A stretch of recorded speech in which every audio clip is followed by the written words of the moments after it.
صحابہ کرام رضوان اللہ علیہ مجمعین کے واقعات جیسے کہ گزشتہ سالوں سے ذکر کیے جا رہے ہیں،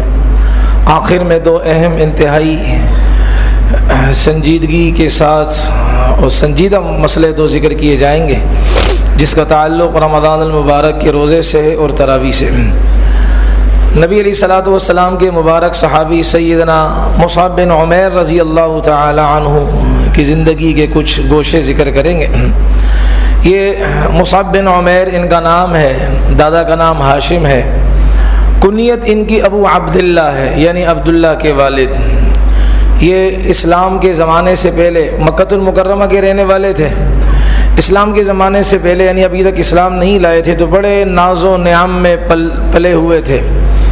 اور خود رسول اللہ صلی اللہ علیہ وسلم نے ایک موقع پر فرمایا کہ ما رأیت منہ احسن لمۃ ولا انعم نعمۃ من مصعب بن عمیر، کہ مصعب بن عمیر رضی اللہ تعالی عنہ کی حسین زلفوں سے زیادہ میں نے کسی نوجوان کی خوبصورت زلفیں نہیں دیکھیں کہ ایسی خوبصورت زلفیں، اور نعمتوں میں جس طرح یہ نوجوان پلا بڑا ہے اس سے زیادہ میں نے کسی نوجوان کو نعمتوں میں اس طرح پلا بڑا نہیں دیکھا کہ جس طرح اس کے یہ نعمتوں کے اندر پلا بڑا ہے۔ چنانچہ ان کے بارے میں آتا ہے کان اعطر، کہ سب سے زیادہ عمدہ خوشبو لگانے والے تھے، البس سب سے زیادہ بہترین سے بہترین لباس پہننے والے تھے۔ آپ علیہ الصلوۃ والسلام دعوت دے رہے تھے، یہ بھی نبی علیہ الصلوۃ والسلام کے ہاتھ پر انہوں نے اسلام قبول کر لیا۔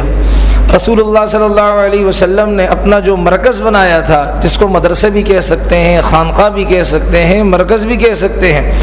آپ علیہ الصلوۃ والسلام نے وہ مرکز دار ارقم کو بنایا تھا مکہ المکرمہ میں۔ وہی صحابہ کرام آتے تھے، آپ علیہ السلام ان کو باتیں بتاتے تھے، وعظ و نصیحت کا سلسلہ جاری ہوتا تھا۔ تو یہ رسول اللہ صلی اللہ علیہ وسلم کے پاس آتے تھے، چپکے سے آتے تھے، ان کی والدہ کو، ان کے گھر والوں کو ان کے اسلام کے لانے کا پتہ نہیں تھا کہ یہ اسلام انہوں نے قبول کیا ہے۔ ایک دفعہ عثمان بن طلحہ انہوں نے ان کو دیکھا کہ یہ نماز پڑھ رہے ہیں، انہوں نے فوراً ان کی والدہ کو شکایت کی کہ بھئی آپ کا بیٹا بھی مسلمانوں کی طرح اوپر نیچے ہو رہا ہے، یعنی نماز پڑھ رہا ہے، اس لیے یہ تو لگتا ہے مسلمان ہو گیا ہے۔ والدہ کو پتہ چلا، والدہ نے اور ان کے گھر کے افراد نے ان کو پکڑا اور ان کو قید میں ڈال دیا۔ پھر ان کو معلوم ہوا کہ مسلمان حبشہ کی طرف ہجرت کر رہے ہیں، یعنی اس علاقے کو چھوڑ کر وہاں جا رہے ہیں تاکہ وہاں کھلی فضاؤں میں دین کی خدمت کر سکیں اور دین اسلام کے احکام پر عمل پیرا ہوں۔ ان کو موقع لگا تو لگے ہاتھوں یہ بھی وہاں سے ہجرت کر گئے حبشہ۔ پھر کچھ عرصے بعد ان کو پتہ چلا کہ اب، اور وہ خبر جھوٹی تھی لیکن چونکہ ان کے علم میں نہیں تھی یہ بات، کہ کافر یعنی مکہ کے جو مشرک ہیں انہوں نے مسلمانوں کے ساتھ صلح کر لی ہے کہ اب ہم آپ کو تنگ نہیں کریں گے، آپ اپنی مذہبی جو عبادات ہیں اس کو سر انجام دیں، آپ کو تکلیف نہیں دی جائے گی۔ پھر جب یہ آئے لیکن جب مکہ پہنچے تو وہ خبر جھوٹی ثابت ہوئی، ایسا کوئی کام نہیں تھا۔ پھر یہ مکہ المکرمہ میں رہنے لگے۔ اس کے بعد ان کے اوپر تنگی کا زمانہ آیا، چنانچہ صحابی فرماتے ہیں کہ ہم نے مکہ المکرمہ کے اندر بڑی تنگی دیکھی ہے، بڑی مشقتیں دیکھی ہیں۔ پھر رسول اللہ صلی اللہ علیہ وسلم نے چونکہ فرمایا ہوا تھا ہجرت کا حبشہ کا، تو یہ حبشہ دوبارہ بھی گئے تھے۔ اللہ کا کرنا ایسے ہوا کہ مدینہ المنورہ پھر انہوں نے ہجرت کی، نبی علیہ السلام کی ہجرت کے تقریباً کوئی 12 دن پہلے یہ ہجرت کر گئے، اور وہ جو بیعت کی تھی مسلمانوں یعنی کہ وہ جو مدینہ المنورہ سے آئے تھے اور ایک گھاٹی پر بیعت کی تھی مکہ المکرمہ میں نبی علیہ السلام کے ہاتھ پر، اب ظاہر بات ہے استاد چاہیے تھا، تو رسول اللہ صلی اللہ علیہ وسلم نے مدینہ منورہ کے لوگوں کو دین سکھانے کے لیے آپ علیہ السلام نے استاد کا انتخاب فرمایا۔ وہ استاد تھے مصعب ابن عمیر رضی اللہ تعالی عنہ، اور ایک موقع پر نبی علیہ الصلوۃ والسلام نے فرمایا تھا نا کہ اس نے اللہ اور اللہ کی رسول کی محبت میں اپنی دنیا کی راحتوں کو قربان کر دیا، آسائشوں کو قربان کر دیا، اور یہ جو اس کی جو نیکیاں ہیں ان نیکیوں نے اس کو دنیا کی نعمتوں اور دنیا کی آسائشوں سے مصروف کیے رکھا، یعنی یہ بس اپنے نیکی کے کاموں میں لگے ہوئے ہیں، دنیا سے کوئی ان کی غرض نہیں تھی۔ یہ مصعب بن عمیر رضی اللہ عنہ تھے۔ پھر یہ مدینہ منورہ گئے اور وہاں حضرت اسعد رضی اللہ تعالیٰ جو تھے ان کے گھر میں یہ ٹھہرے۔ اسعد بن زرارہ، ان کے گھر میں یہ ٹھہرے اور یوں مسلمانوں کو دین کی باتیں بتانے لگے، قرآن سکھانے لگے، دین کے مسائل سکھانے لگے۔ اس لیے صحابی فرماتے ہیں غالباً برا بن عازب رضی اللہ عنہ، تو فرماتے ہیں سب سے پہلے نبی علیہ السلام کی طرف سے جو ہمیں استاد ہمارے پاس آئے، ان کا وہ پہلے نمبر کے جو استاد تھے جن کی پہلی باری تھی حضرت مصعب بن عمیر تھے۔ پھر عمر بن مکتوم بھی آئے تھے، پھر عمار بن یاسر آئے، سعد بن ابی وقاص آئے، عبداللہ بن مسعود آئے، بلال حبشی آئے، عمر فاروق آئے۔ یعنی نبی کا ہر صحابی عالم تھا، نبی کا ہر صحابی علم والا تھا۔ نبی علیہ السلام پھر ان کی تشکیل فرماتے رہے اور وہ اہل مدینہ کے پاس آتے رہے۔ اب تک نبی علیہ السلام نے ہجرت نہیں کی تھی، لیکن آپ علیہ الصلوۃ والسلام ان کو اپنے شاگرد، ٹرین یافتہ شاگرد اور اسی طرح طلبہ وہ ان کے پاس بھیجتے تاکہ ان کو قرآن سکھاتے۔ لہذا یہ مائنڈ رکھنا کہ اب ہماری جو ہے نا عمر قرآن سیکھنے کی نہیں ہے، پہلے تو ہم جو ہے خوب کیا ہے ایمان بنائیں گے، نہیں بھائی، وہ تو قرآن اس وقت اس قرآنی احکام زیادہ اترے مدینہ میں تھے،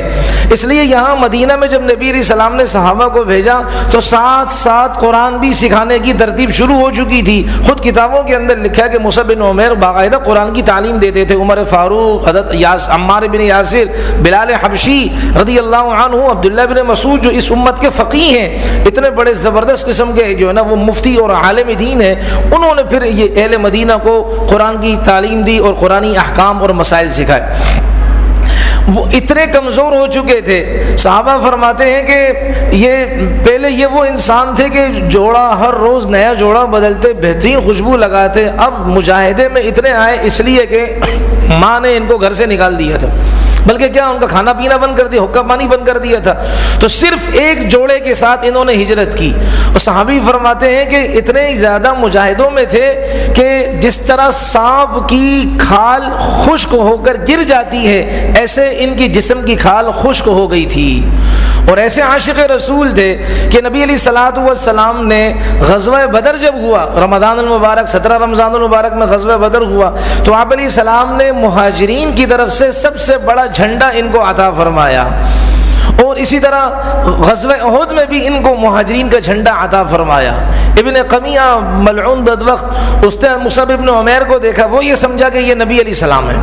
غزوہ احد کا موقع ہے، وہ یہ سمجھا یہ رسول اللہ صلی اللہ علیہ وسلم ہے، اس نے، اور جھنڈا ان کے سیدھے ہاتھ میں تھا، تو انہوں نے ان کے ہاتھ پر حملہ کیا تو سیدھا بازو ان کا کٹ گیا، صرف یہ رہ گیا، ہاتھ پورا کٹ گیا، اور پھر انہوں نے جھنڈا اپنے بائیں ہاتھ میں لے لیا، تو اس نے دوسرا وار کیا، دوسرا ہاتھ بھی کٹ گیا، اب ظاہر بات ہے بازو کے دو حصے رہ گئے، جھنڈا تھا تو انہوں نے جھنڈے کو اپنے بازوؤں کا حلقہ بنایا اور جھنڈے کو سینے کے ساتھ لگا کے رکھا، اور یہ کہا کہ میں اللہ کے نبی کے جھنڈے کو کبھی بھی نیچے ہونے نہیں دوں گا، سر نگوں ہونے نہیں دوں گا۔ اس لیے میرا نوجوان بھی فیصلہ کرے کہ انشاءاللہ میری گردن تو جھک جائے گی، لیکن اللہ کے نبی علیہ الصلوۃ والسلام کی دین اور شریعت کا جھنڈا سر نگوں نہیں ہونے دوں گا،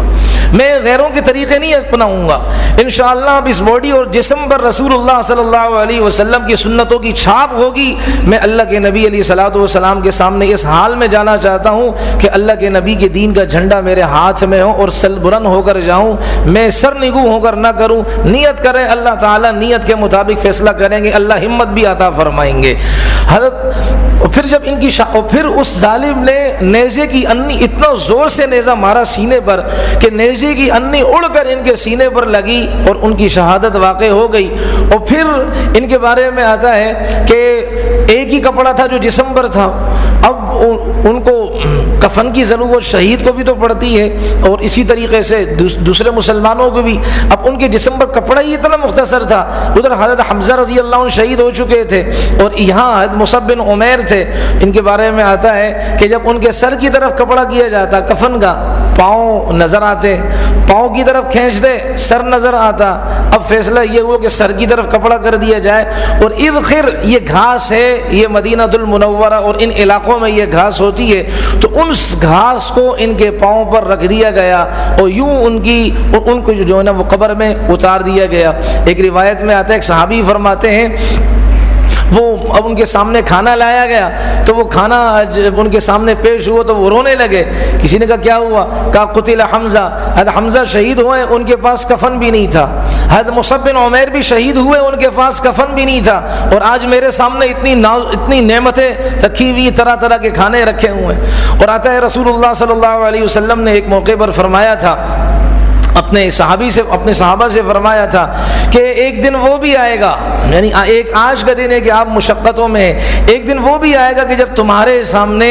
ایک قسم کا کھانا رکھا جائے گا، پھر دوسرے قسم کا کھانا آئے گا، پہلا قسم کا کھانا اٹھا دیا جائے گا، تمہارے سامنے مشروبات طرح طرح کی آئیں گی اور نعمتیں ہوں گی. اب بتاؤ تمہارا آنے والا وہ دن بہتر ہے یا آج کا دن بہتر ہے؟ تو صحابہ نے عرض کیا اللہ کے رسول صلی اللہ علیہ وسلم وہ دن بہتر ہوگا اس لیے کہ ہم عبادت کے لیے اپنے کو فارغ کر دیں گے.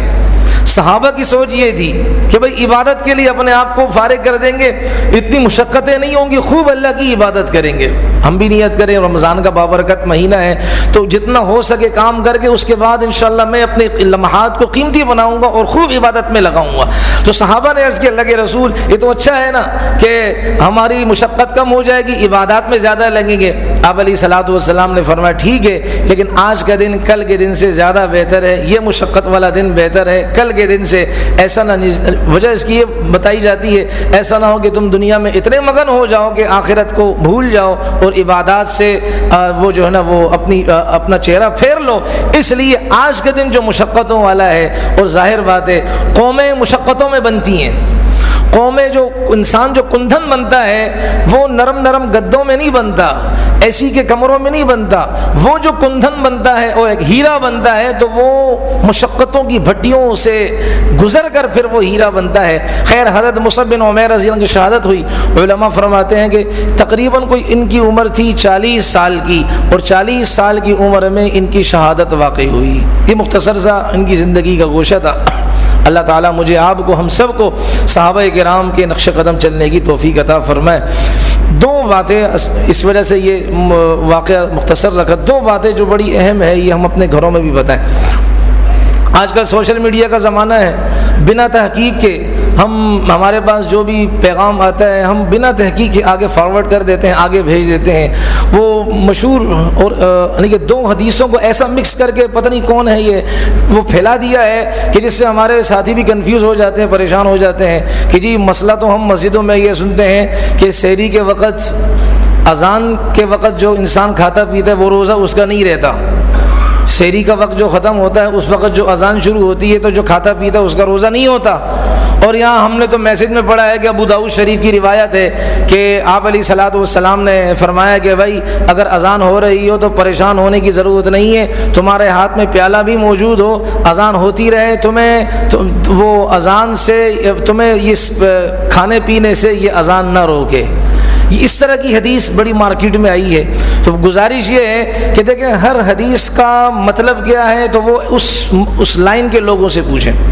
اب مثال کے طور پر حدیث کا معنی ہے ایک موچی، اس بیچارے کو حدیث کا مطلب کیا پتہ ہے، یعنی کہ ناقدری نہیں ہو رہی ہے، یعنی یہ حدیث کس درجے کی حدیث ہے، یہ حدیث کب آپ علیہ السلام نے بیان فرمائی ہے، مدینہ کے زمانے میں، مکہ کے زمانے میں. اگر مدینہ کے زمانے میں فرمائی ہے تو اس کا پس منظر کیا تھا. دیکھیں رسول اللہ صلی اللہ علیہ وسلم کے زمانے میں 2 اذانیں ہوتی تھیں، رمضان المبارک میں 2 اذانیں ہوتی تھیں. ایک اذان جو ہوتی تھی وہ 2 صحابہ مقرر تھے، عبداللہ ابن ام مکتوم رضی اللہ عنہ، حضرت بلال حبشی رضی اللہ تعالی عنہ. حضرت بلال حبشی رضی اللہ عنہ پہلے اذان دیتے تھے رمضان میں، یہ اذان ہوتی تھی اور خود اس کی رسول اللہ صلی اللہ علیہ وسلم نے وضاحت فرمائی ہے، یہ سحری کے لیے ہوتی تھی. اور دوسری اذان جو ہوتی تھی وہ سحری کا وقت ختم ہونے پر ہوتی تھی کہ اب آپ نے اور مزید نہیں کھانا. حضرت بلال حبشی جو اذان دیتے تھے آپ علیہ السلام نے مقرر فرمایا اور صحابہ سے فرمایا لا یغرنکم اذان بلال، کہ آپ کو بلال رضی اللہ عنہ کی اذان دھوکے میں نہ ڈالے کہ یہ اذان دے رہے ہوں اور آپ کو آواز آئے آپ یہ سمجھے سحری کا وقت ختم ہو گئے اب کھانا پینا بند. نہیں، ایسا نہیں ہے. یہ جو اذان دے رہے ہیں یہ اس لیے اذان دے رہے ہیں کہ جو سوئے ہوئے ہیں وہ جاگ جائیں، سحری کا ٹائم ہو چکا اب کھانا پینا شروع کر دیں. اور اسی طرح جو عبادات میں لگے ہوئے تو ان کو ٹائم کا پتہ نہیں چلے گا، وہ عبادت میں اتنے مصروف ہوں گے کہ سحری کا وقت ختم ہو جائے گا، میرے صحابہ بیچارے کھانے پینے سے رہ جائیں گے۔ اس لیے حضرت بلال جو اذان دے رہے ہیں یہ آپ کو بیدار کرنے کے لیے دے رہے ہیں کہ یہ اب سحری کا وقت ہو گیا ہے، لہذا آپ جلدی جلدی سحری کا انتظام کر لیں۔ تو اس لیے اگر آپ کے ہاتھ میں پیالہ بھی موجود ہے اور آپ نے اذان کی آواز سنی تو یہ پہلی والی اذان ہے جو آپ کو سحری کے لیے کہی جا رہی ہے، یہ دوسری اذان نہیں، لہذا اس سے دھوکے میں نہ آنا، یہ دوسری اذان نہیں، بھلے آپ کے ہاتھ میں پیالہ ہو، آپ پانی پی لیں، دودھ پیتے رہے، کوئی مسئلہ نہیں۔ اور جو دوسری اذان ہے یہ وقت ختم کرنے پر ہے، وقت ختم ہونے پر ہے، اس لیے اب آپ سحری سے رک جائیں۔ تو ہمارے ہاں جو اذان ہوتی ہے وہ ایک ہی ہوتی ہے، پہلی والی اذان تو ہوتی ہی نہیں ہے۔ ہمارے یہاں جو اذان ہوتی ہے سحری کا وقت ختم ہونے کے بعد ہوتی ہے، لہذا اس وقت اگر کوئی یہ کہے کہ جی جب تک اذان ہوتی رہے دبا کے رکھو، تو پھر اللہ تعالیٰ بھی فرماتے دبا کے رکھو اس کو، یعنی کہ اس کا روزہ نہیں ہوتا، اب اپنا کام کرے، یہ مسئلہ پوچھتا کیوں نہیں ہے؟ لہذا اگر کوئی آدمی اس طرح کرے گا تو اس کا روزہ نہیں ہوگا۔ اس لیے دیکھیں عام بالکل عقل میں آنے والی بات بھی ہے کہ اذان کیوں ہوتی ہے؟ اذان ہوتی ہے اس لیے کہ بھائی اگلی نماز کا وقت شروع ہو گیا، اب اس لیے اذان ہو رہی ہے۔ مغرب کی نماز کا وقت شروع ہو گیا تو اس کے لیے مغرب کی اذان ہوگی، عشاء کی نماز کا وقت شروع ہو گیا تو عشاء کی اذان ہوگی، تو فجر کی نماز کا وقت جب شروع ہوگا تو اس کے لیے فجر کی اذان ہوگی۔ اس لیے اگر کہیں یہ ترتیب بنی ہوئی ہے ان بھائیوں کا ان بہنوں کا روزہ نہیں ہوگا۔ رمضان کے بعد پھر جتنے دن یہ کام کیا ہے اتنے دن کی پھر کیا کرے گا؟ قضا کرے گا۔ دوسری بات گزارش یہ ہے کہ ہمارے ہاں یہ ایک مزاج بنا ہوا ہے کہ تراویح 8 رکعت ہوتی ہے تو پہلی صف سے بھی، دوسری صف سے بھی، تیسری صف سے بھی کچھ نہ کچھ لوگ چلے جاتے ہیں، کہتے ہیں 8 رکعت پڑھی، بھائی 8 بھی نہ پڑھو، یا تو دیکھیں یا بنے پورا یا نہیں بننا تھا نہ بنے۔ دین کسی کی منتیں کرنے نہیں آیا، تھوڑی بات سخت ہے۔ دیکھیں تراویح کا بالکل انکار شیعہ کرتا ہے، وہ کہتا تراویح ہے ہی نہیں، وہ سنی کہتا پوری نماز ہے 20 رکعت، جو بیچارہ آدھا ہوتا ہے نہ ادھر نہ ادھر، نہ تیدر نہ بٹیر، نہ ادھر نہ ادھر، وہ بیچارہ کہتا بس 8 پڑھ لو کافی ہے۔ میرے محترم ایسی بات نہیں ہے، کل کو تو پھر انسان دھڑلے سے کھڑا ہو کر یہ کہہ سکتا ہے کہ بھئی 4 رکعت نماز عشاء کی فرض ہے، آج 2 پڑھ لو، اللہ بڑا غفور الرحیم ہے۔ اور دوسری گزارش یہ ہے کہ بعض لوگ یہ دماغ میں یہ بات بٹھاتے ہیں کہ نبی علیہ السلام کے زمانے میں تراویح نہیں تھی، تو گزارش یہ ہے کہ دیکھیں اللہ کے نبی علیہ السلام نے تراویح کی نماز پڑھائی ہے جماعت کے ساتھ 3 دفعہ، اور آپ علیہ السلام نے بیچ میں وقفہ رکھا اور خود اس کی وضاحت فرمائی، یہ میں نے اس لیے کیا ہے میری امت پر 20 رکعت تراویح فرض نہ ہو جائے۔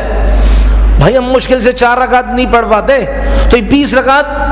کون پڑھے گا؟ اس لیے نبی علیہ الصلوۃ والسلام رحمت ہے ہمارے لیے، آپ علیہ السلام نے فرمایا میری امت پر فرض نہ ہو جائے، اس لیے میں نے یہ بیچ میں فاصلہ رکھا ہے، آپ اپنی ترتیب سے پڑھیں۔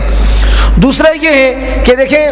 اگر کوئی کہتا ہے کہ یہ حضرت عمر رضی اللہ عنہ نے شروع کیا ہے، آپ علیہ السلام کے زمانے سے ثابت ہے، حضرت ابو بکر کے زمانے میں بھی انفرادی الگ الگ جماعت کی شکل میں تھی، مسجدوں میں مستقل ترتیب نہیں تھی، اس لیے کہ ان کے زمانے خلافت بھی کم ہے اور منکرین ختم نبوت، مرتدین اور زکوٰۃ کے انکار کرنے والے یہ فتنے اتنے تھے کہ مختصر سے زمانے میں اس فتنے کے خلاف وہ برسر پیکار رہے، پھر ان کو اتنا موقع اندرون خانہ سسٹم صحیح کرنے کا ملا ہی نہیں کہ ان کا انتقال ہو گیا۔ حضرت عمر کا زمانہ آتا ہے 13 یا 14 ہجری ہے، اس میں پھر انہوں نے ترتیب بنائی، ابی بن کعب رضی اللہ عنہ کو آگے کیا، سب کو ان کے پیچھے کیا، اور پھر وہاں سے یہ سلسلہ شروع ہو گیا 20 رکعت تراویح کا۔ اگر کوئی کہتا ہے 8 ہے تو اس کا مطلب ہے کہ وہ آدھے دین سے انکار کر رہا ہے۔ کیوں؟ حضرت عمر سے کے بعد حضرت عمر نے 20 رکعت پڑھی، ان کے زمانے میں پڑھوائی انہوں نے، حضرت عثمان نے اپنے زمانے میں پڑھی اور پڑھوائی، حضرت علی نے اپنے زمانے میں پڑھی اور پڑھوائی، تو آدھے سے زیادہ دین کا تو یہ بیچارہ انکار کر رہا ہے، اس لیے کہ آپ علیہ السلام نے فرمایا تم پر میری سنت لازم ہے اور میرے خلفائے راشدین کی سنت لازم ہے، اور خلفائے راشدین میں حضرت عمر بھی ہیں، حضرت عثمان بھی ہیں، حضرت علی بھی ہیں، لہذا ان کا عمل ایسا ہے جیسے کہ نبی علیہ الصلوۃ والسلام کا عمل ہے۔ اس لیے بھائی پوری کی پوری انسان 20 رکعت تراویح کا اہتمام کرے، اس میں ناغہ نہ کرے، قسمت سے یہ قسمت والوں کو یہ موقع ملتا ہے، اللہ کے ہاں سجدے زیادہ کریں گے، اللہ کے ہاں ہماری قدر و قیمت بھی بڑھے گی، کوشش کریں گے انشاءاللہ۔ اچھا وہ آخر میں ایک مسئلہ ذہن میں آ رہا ہے، وہ تو مسئلہ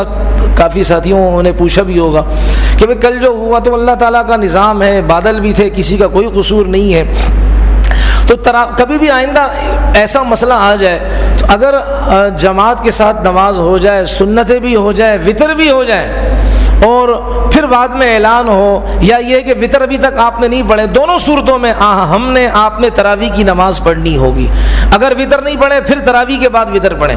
اگر وطر پڑھ لیے تو پھر ضرورت نہیں لوٹانے کی، اس لیے کہ وطر خود ایک طاقتور چیز ہے، بس آپ تراویح کی نماز 20 رکعت پڑھ لیں، اللہ اللہ خیر صلی اللہ، اس میں کوئی گناہ گار بھی نہیں ہے، یہ ہمارے آپ کے اختیار اور بس کی بات نہیں ہے۔ دعا کریں اللہ مجھے، آپ کو، ہم سب کو اس ماہ مبارک کے مبارک لمحات کو قیمتی بنانے کی توفیق عطا فرمائے۔ الحمد